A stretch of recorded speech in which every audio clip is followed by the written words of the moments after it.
hey all, so most Pokemon do this thing where they like evolve, and it's one of their defining features. They start as a cute little thing that makes for great merchandise, and then after they get strong enough or do something really cool, or just touch a rock I guess, they evolve and become something bigger, cooler, prettier, whatever. They just become more. Some Pokemon will then even evolve a second time after that, and are thus all grown up. Although evolving has nothing to do with age. Remember elderly Trico? Sometimes trainers, or even the Pokemon themselves, will choose not to evolve. And a major possible reason for that is that it's completely undoable. It is a drastic change to their body, which is permanent. Right? There are a surprising number of examples of Pokemon devolving or de-evolving, or, reverting back to a previous evolutionary stage. Which just feels weird, right? Like, that just doesn't happen in nature, for example. Right? Of course, when comparing Pokemon to nature, it's important to note that Pokemon evolution is more akin to nature's metamorphosis. And in that context, yeah, you don't see butterflies turning back into caterpillars, or frogs back into tadpoles, though there is that one jellyfish. In short, when the immortal jellyfish nears the end of its life, it chooses to instead revert back to an earlier form and live through it all again. Idiot. Now then, we've compiled what I'm pretty sure is all of the examples of devolution so far. Let's split them into 6 categories and go over them to see what we can learn. Our categories are the trading card game, the anime, the mange, the spin-off video games, the main video games, and speculative examples. Wait, did I say mange? The mange. Oh, that's horrible. The trading card game has what is easily the most famous example of Pokemon devolution, with the aptly named trainer card, Devolution Spray, and its hyper variant, both of which simply unevolve your Pokemon. When you evolve a Pokemon in the TCG, you put the evolution card down on top of the other one. So when you use these items, you just take it off. And the former of these two cards has been around as long as the TCG itself. It is part of the base set. Now, that does mean you could argue against this card really being a big part of Pokemon, though. Pokemon was pretty weird in its first generation because the rules of the Pokemon world hadn't really been set yet. That's why you can find plenty of examples of real animals in Pokemon from back then too, but not so much anymore. But no, this card is not just some Gen 1 nonsense, because they later reprinted it in Gen 5's Dragons Exalted, and again in Gen 6's Fates Collide, and again with a new Z variant in Gen 7's Unbroken Bonds. So it is very much a non-retconned part of the TCG world. What do you think the spray smells like? Chocolate. Strange spray isn't the only way to devolve your Pokemon, however, as attaching retro energy from Gen 2's Skyridge does the same, and apparently devolving also heals it and involves tapping into their DNA given this card's art. It being DNA-based may relate to why these evolution cards have the undeveloped Poké power. Eevee famously has unstable DNA according to some of its Pokédex entries, so it being able to evolve and unevolve just on its own isn't as surprising as, say, a Rhyperior doing so, which it doesn't. That was just an example of ridiculousness, but all of the examples so far are self-inflicted, a Pokemon devolving itself or its trainer doing so. But these next cards devolve the opponent and, interestingly, involve DNA too. Breakpoint's Espeon EX, being a Psychic-type Eevee, has Psycho DNA powers, I guess, and is able to devolve those it hits with its miraculous shine. And take Mew, for instance. It's a Pokemon said to have the DNA of every existing Pokemon within it. So is that what gives it access to the Devolution Beam attack? It functions basically the same as the spray. Oh my gosh, is the spray just Mew bathwater? Mew's Devo Crush similarly devolves opponents, and Mutation not only devolves the opponent, but prevents any of your opponent's Pokemon from evolving on the next turn. That is just hilariously rude. You are hilariously rude.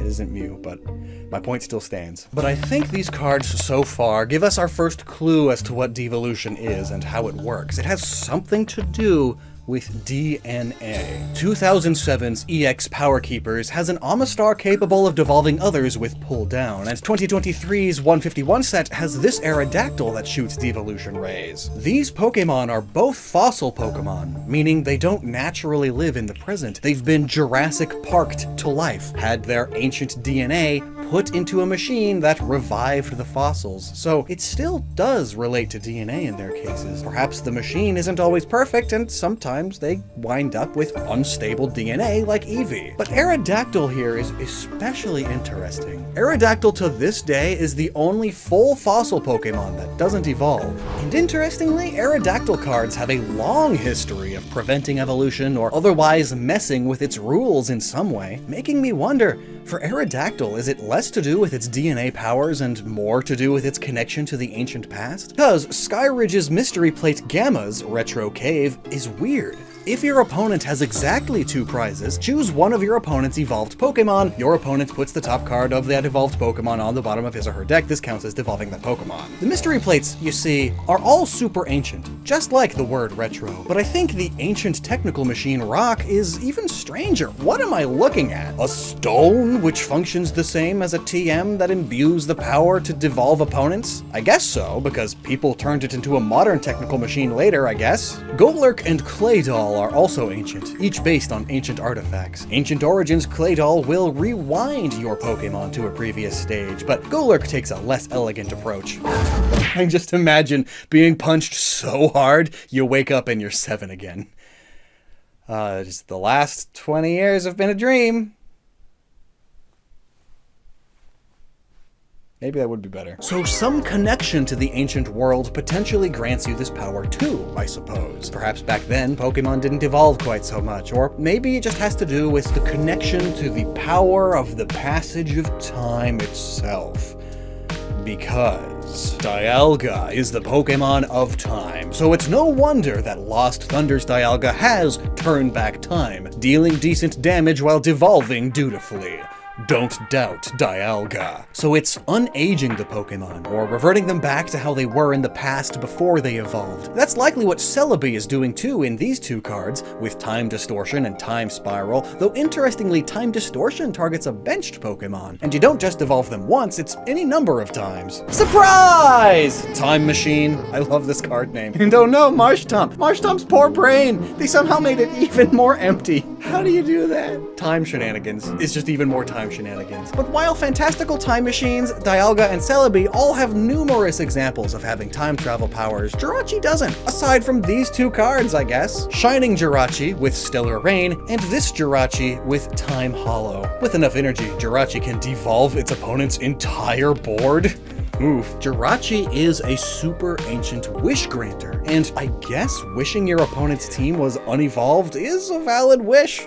One that it's capable of fulfilling due to its own ancientness. So far we've got ancientness, time powers, and DNA, but there's one more card example that doesn't fit any of these categories.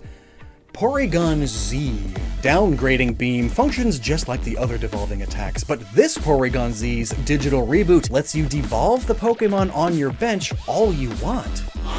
The Porygon line are entirely artificial Pokemon built by code, and Porygon Z is specifically a corrupted one. So, is this like breaking the 4th wall? Is it hacking into the DNA or code that makes up the other Pokemon? I mean, making a Quagsire digitally reboot wouldn't really do anything because Quagsire, if you haven't noticed, is not digital. Unless... Let's look at the anime now. Trainers, which one of these Pokemon evolves into Seviper? Are you or your loved ones suffering from a lack of sleep or discomfort from sleeping? Are you tired? Does life just suck? Are you miserable? Is existence pain? Well, keep doom-scrolling the news because the real heart of the issue is likely your mattress. It is icky. Yucky even. But now, with the help of a Helix mattress topper, you can revolutionize your old worn-down mattress and make it almost like new, greatly extending its life. Want one that helps align your back, or one with 2 different feels on either side? They've got those, and this one is made with Glaciotex technology, which keeps it cool to the touch, keeping you from tossing and turning all night or waking up in a superheated puddle of sweat. No wonder the old mattress got icky. This technology extends to some of Helix's full mattresses as well. Why not go all out and upgrade. You spend a third of your life on a mattress after all, so it's worth the investment. But how will you know which of the 20 unique mattresses is right for you? Well, that's where the short sleep quiz comes in. A few questions to match you and a partner to the best options that fit your sleep preferences. Wow! Is that a 120-night sleep trial to make sure I love it? And a lifetime guarantee? Where do I order one? To order, go to helixsleep.com/Lockstin to see their flash sale exclusive partner offer. 27% off site-wide. Yes, 27% off everything. That's helixsleep.com/Lockstin. helixsleep.com/Lockstin. Link is in the description. Okay, trainers, if you chose Arbok, you were right. Shabak!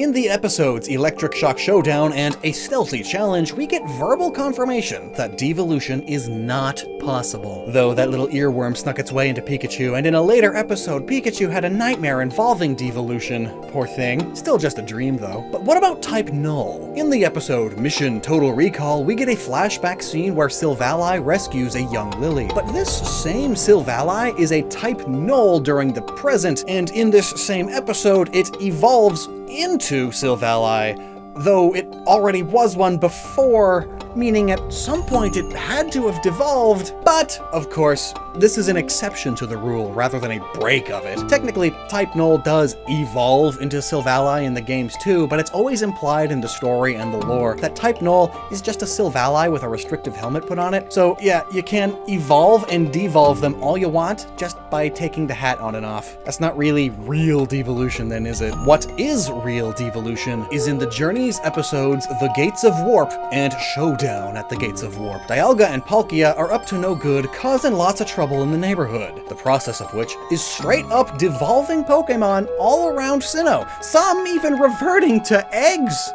Eggs! We could harness this energy and solve the egg crisis! So devolution is possible, though an interesting note about this is that before it happens, Pokemon forget moves, and Meowth even forgets how to talk.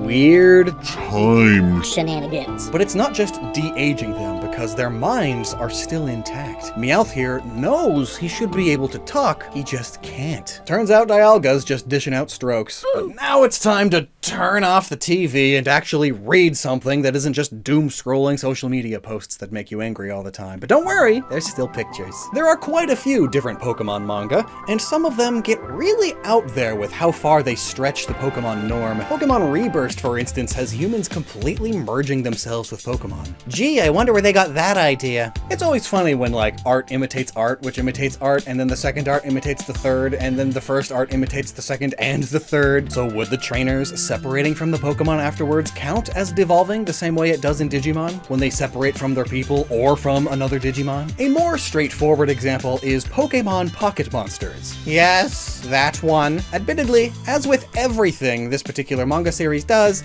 it does it just to be silly. Every page needs to show maximum silly-goosery, and this example is no different. Green's Charmander, on multiple occasions mind you, evolves straight up into a Charizard, and while the devolution is never directly shown, it is typically just a Charmander again in the next chapter or even the very next panel. And what's this? Another twist on Eevee being able to evolve and devolve at will? Here, the evolutions can swap. Jolteon gets hit with a Fire Stone and becomes Flareon. Flareon gets hit with a Water Stone and becomes Vaporeon. And this isn't limited to just one Eevee because it happens to another one a few chapters later, wherein Pikachu eats a Thunderstone. Yes, eats, and evolves into a Raichu. Clefairy, thinking that if Raichu eats another Thunderstone, it will become even more powerful, feeds another to Raichu, and it becomes a Pikachu again? Oh, I see. Clefairy accidentally grabbed the original form stone, it seems. A completely made-up rock, but one that is feasible,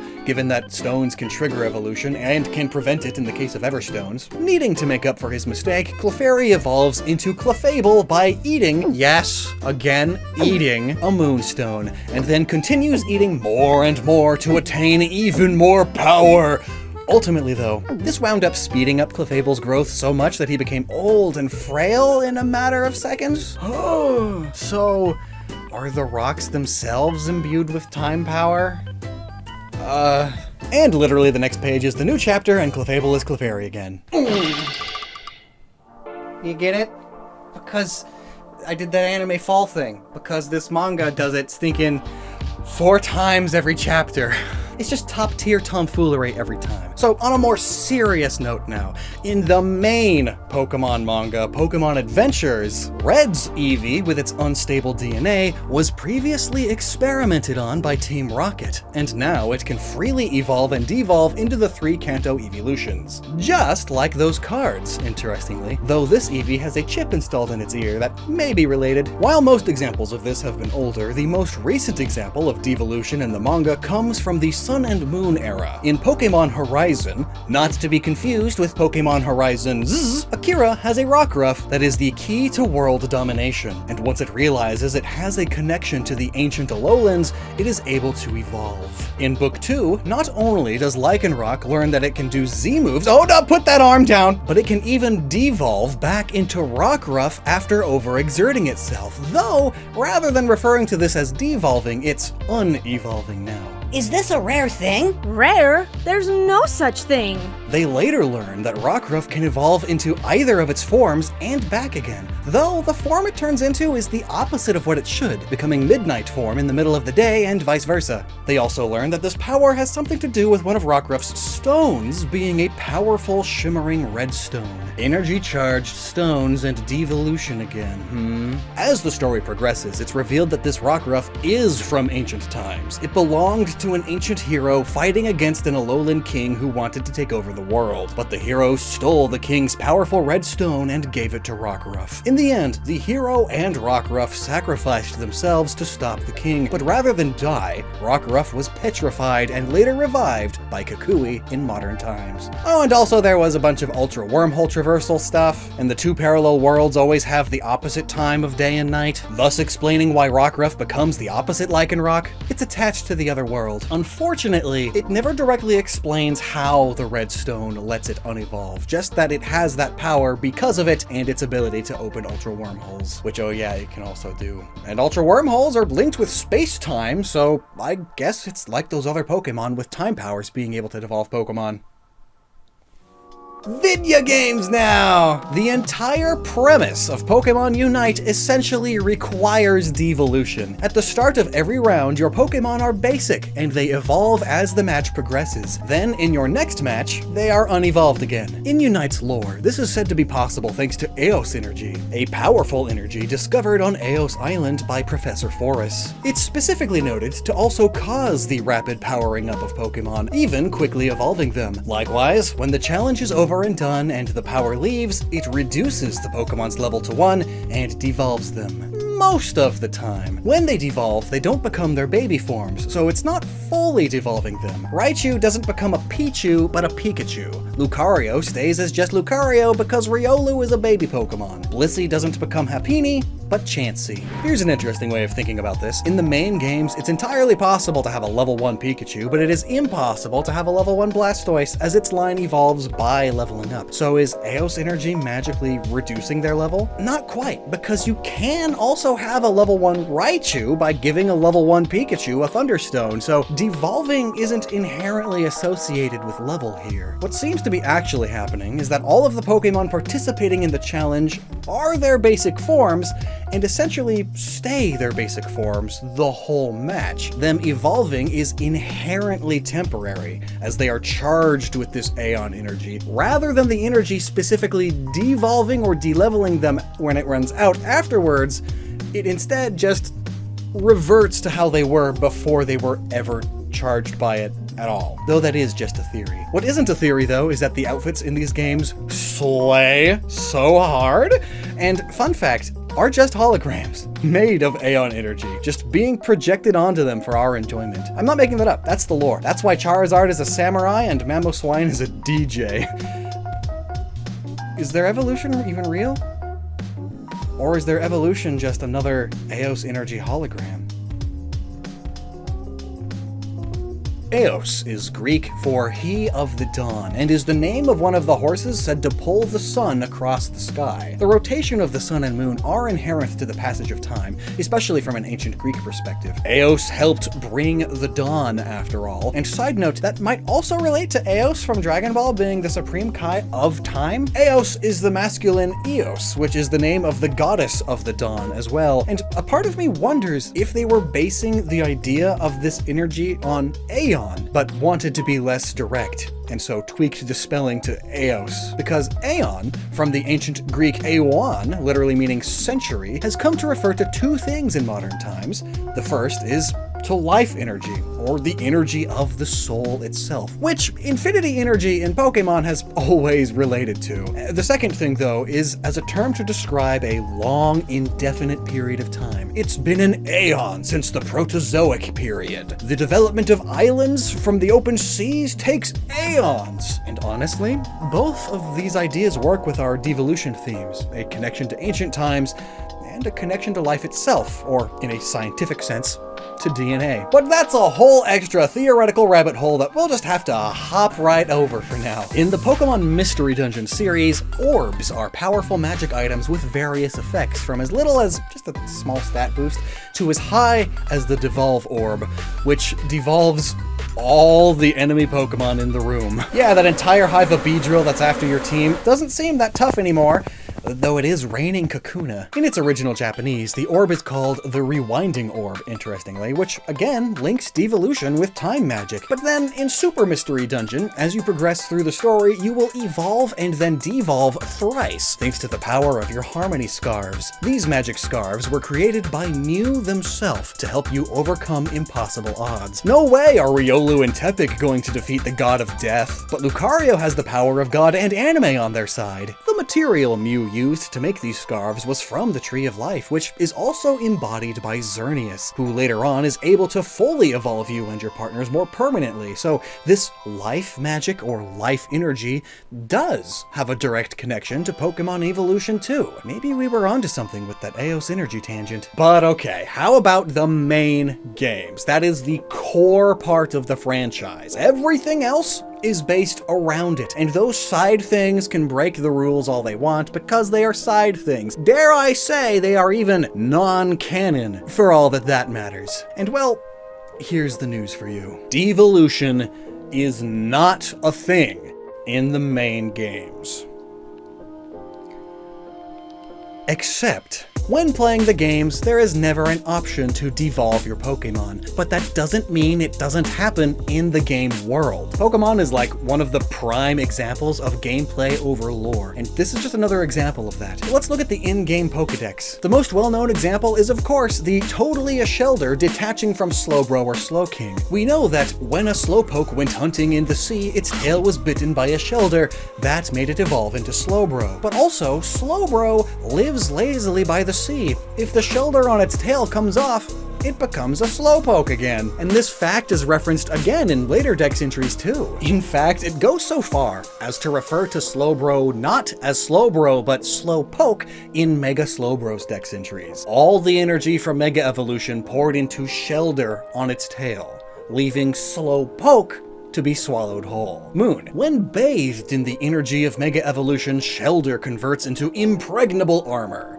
There is virtually no change in Slowpoke. And yes, if Shelder comes off of Slowking, it's the same effect. This Pokemon apparently forgets everything it has learned if the Shelder on its head comes off. And all of that almost begs the question, did Slowpoke even evolve? Like in the same way that, say, a Teddiursa does? Or is this more akin to Type Null and Silvally? I mean, all of them show the same evolution animation in-game, so I guess it is evolution, but... And that's what I mean by gameplay over lore. Silvally, too, by the way, same deal in the games as in the anime. Its in-game lore is that it was created as Silvally, and then had the helmet put on it, thus devolving it. The Slowpokes just swap the hat for a living being. Does Exeggutor count? Legend has it that on rare occasions, one of its heads will drop off and continue to live on as an Execute. Living in a good environment makes it grow lots of heads. A head that drops off becomes an Execute. So this Execute was an Exeggutor before, and later will evolve into an executor again, only to then become an execute again. How about Melmetal? At the end of its lifespan, Melmetal will rust and fall apart. The small shards left behind will eventually be reborn as Melton. Honestly, that's just kinda like that immortal jellyfish, which brings us into a nice full circle here. And while those are the only direct references to this sort of thing in the Pokédex in the main games, we can easily speculate about more. When Tandemouse evolves, they have kids. Those kids would then grow up into a Tandemouse of their own then. No, and then the kids move out, and so Mousehold becomes a Tandemouse again, because it's just the two of them again. Right? Magneton is specifically formed by several Magnemites linked together. They could split, in fact they do in some animations. The Clinks also, though they do have dex entries that insinuate they can't connect with others, because their pairs are predetermined by fate? Okay. Dugtrio is specifically a team of Diglett triplets. Diglett triplets that always travel together. So they are Diglets. Something horrible could happen to one of them. It could get mange and die. Then you have two Diglets. That's not a Dugtrio. So then is it just two Diglets? And then what about Wugtrio? What if a single Phalanx gets left behind? Wait, they don't evolve. We're good.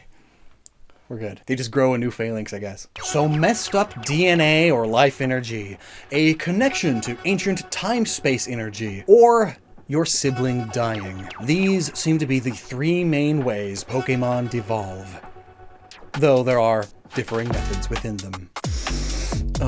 Now, I'm not sure what you're supposed to do with this information, but I thought it'd be something interesting to bring up and talk about for a bit. Honestly, that's kind of this whole channel. Like, what use is knowing which specific extinct animals and fairy tales the various fossil Pokemon are based on? That's not like life-changing information or anything, but I can still talk about it for like an hour. So, click here to do that. It's good. Yeah. Thanks for watching. Never stop using your noggin. Go sniff a card. Why do they smell so good? Ugh. That is one of my favorite scents. They should sell that as perfume. I'd wear it. Oh, is that freshly printed card you're wearing? Uh-oh, my pants fell off.